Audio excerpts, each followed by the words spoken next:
On entend parler partout de transformation digitale, de nouveaux outils, d'intelligence artificielle, mais et si on passait à côté de l'essentiel?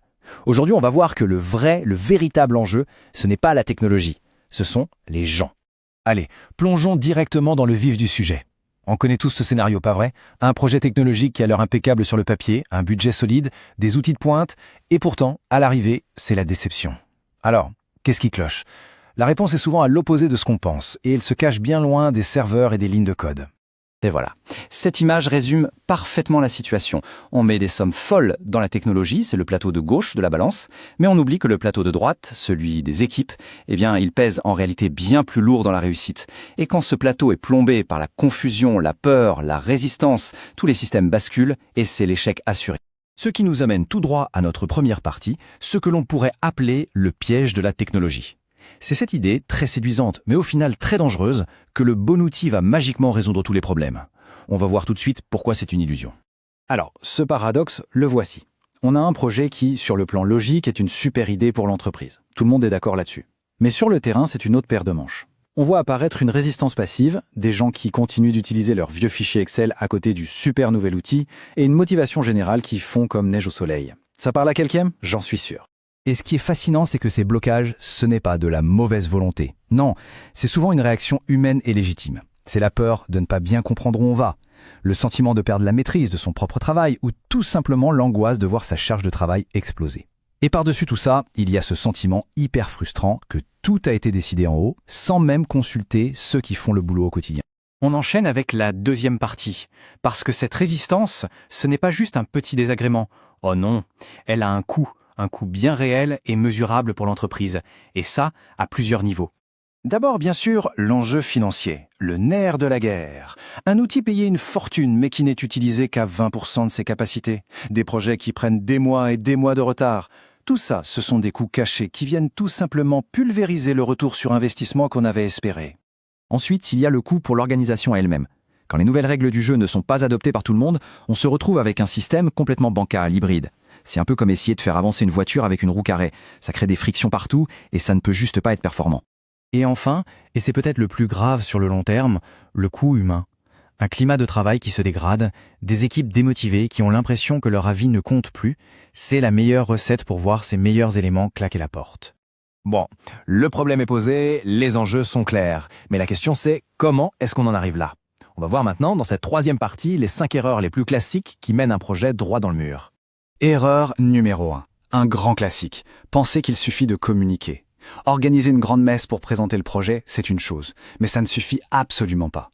Les équipes, elles attendent des actions, du concret pour répondre à leurs inquiétudes. Pas juste une belle présentation PowerPoint.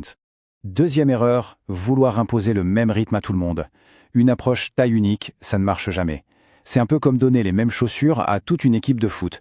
Ça va forcément créer de l'inconfort et des ampoules. C'est la garantie de générer de la frustration. Là, on touche à un point crucial, avec l'erreur numéro 3, sous-estimer l'expertise de terrain. Sérieusement, qui connaît mieux le travail de tous les jours que celles et ceux qui le font?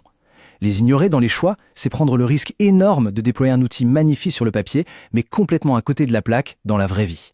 Quatrième erreur, elle est un peu plus subtile, confondre formation et adoption. Ce n'est pas parce qu'on a montré à quelqu'un comment fonctionne un piano qu'il est devenu pianiste. L'adoption, c'est bien plus que ça. C'est de la pratique, de l'accompagnement, de la répétition.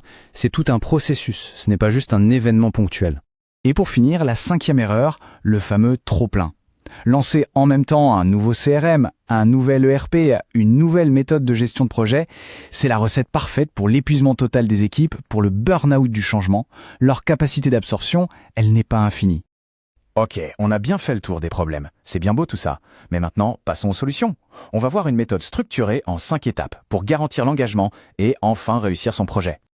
Alors la voici cette méthode. 1. On clarifie. Pas seulement le pourquoi du projet, mais aussi, et c'est crucial, on rassure sur ce qui ne va pas changer. C'est la base de la confiance. 2. On cartographie. On prend le temps d'analyser finement l'impact pour chaque métier pour adapter le rythme et le soutien.